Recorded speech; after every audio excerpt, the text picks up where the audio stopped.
Assalamualaikum warahmatullahi wabarakatuh.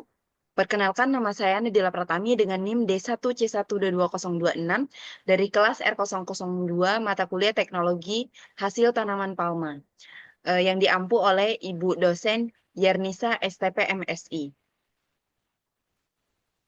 Di mana soal ujian saya yaitu dari segi ketersediaan dan komposisi penyusun dan teknologi prosesnya, komoditi pinang, nipah, dan jernang serta pangsa pasarnya, apakah komoditi tersebut dapat berkontribusi di bidang pangan maupun non-pangan? Jelaskan secara detail dan lengkapi dengan contoh. Yang pertama yaitu pinang.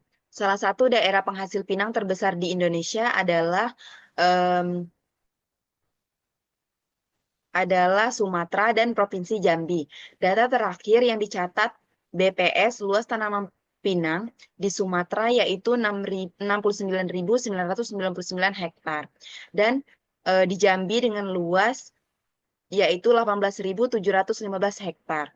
Data BPS Jambi pada tahun 2017 menunjukkan 90% luas areal perkebunan pinang daerah Jambi terletak di wilayah pesisir Tanjung Jabung Timur yaitu 10.623 hektar dan Tanjung Jabung Barat 9.095 hektar.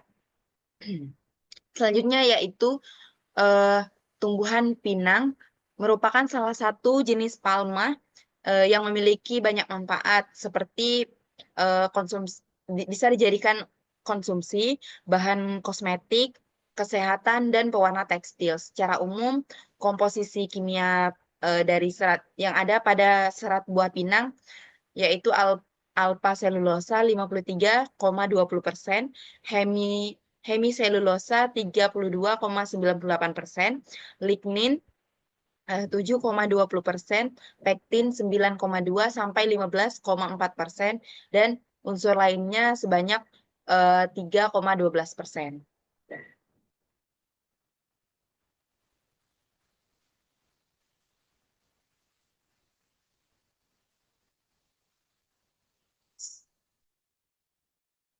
Di Indonesia, teknologi proses pengolahan pinang sudah banyak, sehingga pinang banyak diolah menjadi produk, baik produk pangan maupun produk non-pangan.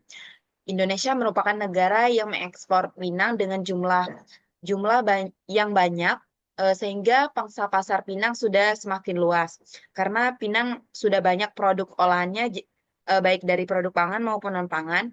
Jadi berdasarkan ketersediaan, komposisi penyusun, teknologi proses, dan pangsa pasarnya, komoditi pinang ini dapat berkontribusi di bidang pangan dan bidang non-pangan. Contohnya yaitu sudah ada pengolahan pinang menjadi produk pangan, yaitu permen, kopi, dan snack, dan bahan tambahan dalam siri, serta obat kumur lainnya.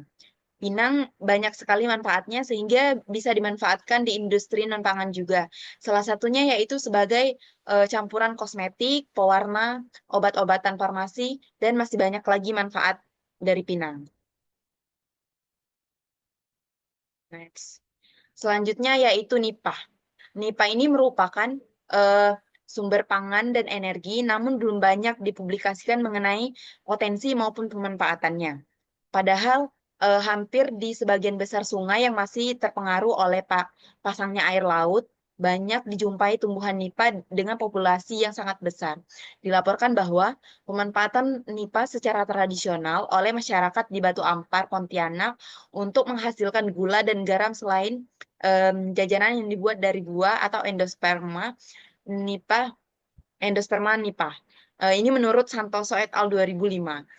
Tanaman nipah ini tumbuh rapat bersama, seringkali membentuk komunitas murni yang luas di sepanjang sungai dekat muara hingga sungai yang punya air payau. Ini menurut Kitamura et al. 1997. Buah buah nipah ini membulat seperti buah pandan dengan panjang ponggol hingga 45 cm. Sebaran jenis tanaman ini utamanya di daerah ekuator, melebar dari Sri Lanka ke Asia Tenggara hingga Australia Utara. Luas areal eh, penanaman nipah di Indonesia perkiraan sekitar 700.000 hektar, terluas dibandingkan dengan Papua Nugini yaitu 500.000 hektar dan Filipina 8.000 hektar. Tanaman nipah ini memiliki bagian-bagian yang bisa dimanfaatkan, yaitu daun, buah, biji, tandan, batang, dan lain-lain. Di mana bagian-bagian seperti daun itu bisa dimanfaatkan menjadi atap, untuk tandan, dan lain-lain. Itu bisa dimanfaatkan untuk bahan-bahan pembuatan atap dan lainnya. Akan tetapi dalam industri pengolahan yang sering dimanfaatkan yaitu buah dan biji nipah. Buah nipah ini yang muda memiliki kandungan kimia berupa kadar air sebanyak 38,95%, kadar abu 0,98%, kadar lemak 0,70%, kadar protein 2,95%, kadar karbohidrat 56,41%, total gula 27,22%, dan vitamin C 60%. Ini menurut Subiandono 2011. Menurut penelitian Herman 2011, buah nipah mengandung beberapa mineral seperti Fe 0,9230 ppm, natrium 99,3861, dan senyawa lainnya. Senyawa kimia yang terdapat pada nipah yaitu polifenol, tanin, dan alkaloid yang berpotensi sebagai antioksidan. Hal tersebut menurut Osabor 2008. Buah nipah ini memiliki potensi pasar yang cukup besar, baik di pasar lokal maupun internasional, karena sudah banyak produk olahan dari nipah, baik produk pangan maupun produk non-pangan. Jadi, nipah ini sudah bisa dikatakan berkontribusi pada industri pangan dan industri non-pangan. Contohnya pada industri pangan, nipah bisa dimanfaatkan menjadi permen jeli, minuman, dodol, manisan, dan juga sirup. Dan pada industri non-pangan, nipah ini bisa dimanfaatkan sebagai bahan pembuat etanol, kertas, dan lain-lainnya. Selanjutnya yaitu jernang. Di Indonesia, jernang banyak terdapat di daerah Jambi, Aceh, dan juga Kalimantan. Produksinya belum mencukupi permintaan pasar. Kondisi saat ini menunjukkan bahwa produksi getah jernang sudah semakin langka. Penyebabnya faktor eksternal seperti penebangan hutan, pembukaan perkebunan skala besar, illegal logging, pembakaran hutan, sedangkan untuk faktor internal yaitu pengambilan buah jernang tanpa penanaman kembali, kurangnya pengetahuan budidaya dan sulitnya pengecambahan di persemaian, pembukaan lahan untuk ladang. Buah jernang ini diambil masih setengah matang sehingga tidak bisa dijadikan bibit. Ini menurut Arifin 2008.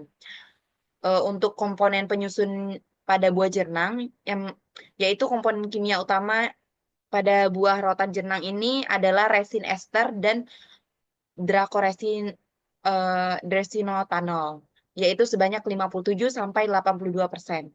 Resin yang berwarna merah mengandung senyawa-senyawa seperti drakoresena sebanyak 14%, drakoalban hingga 2,5%, resin tak larut yaitu 0,3%, residu 18,4%, dan bahan-bahan lainnya. Drakohodin merupakan komponen jernang utama yang memberikan warna merah, yang merupakan turunan senyawa flavonoid antisianin. Resin jernang telah digunakan sejak beberapa abad yang lalu sebagai antiseptik, perangsang sirkulasi darah, antimikroba, antivirus, antitumor, obat luka, dan lain-lainnya. Hal itu menurut Gupta 2008. Pangsa pasar jernang itu sendiri yaitu pasar Cina yang menjadi incaran untuk bahan baku obat herbal. Jernang atau dragon jernang atau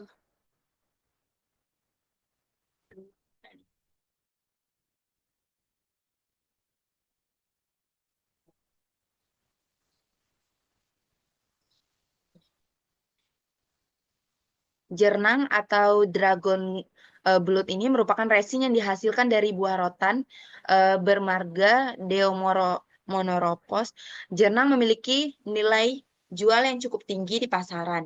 Harga jenang di pasaran em, berkisar 2 juta rupiah per kilogramnya. Teknologi proses pengolahan buah jenang sudah banyak sehingga komoditi jenang sudah berkontribusi di industri pangan dan industri non-pangan. Contohnya yaitu pada industri pangan, jenang bisa dimanfaatkan sebagai bahan pembuat tepung jenang, bahan pengawet. Selain itu, pada industri non-pangan bisa dimanfaatkan sebagai bahan pembuat kosmetik, obat-obatan tradisional, pewarna sintetis, dan lain sebagainya. Baiklah, sekian penjelasan dari saya. Saya tutup. Assalamualaikum warahmatullahi wabarakatuh.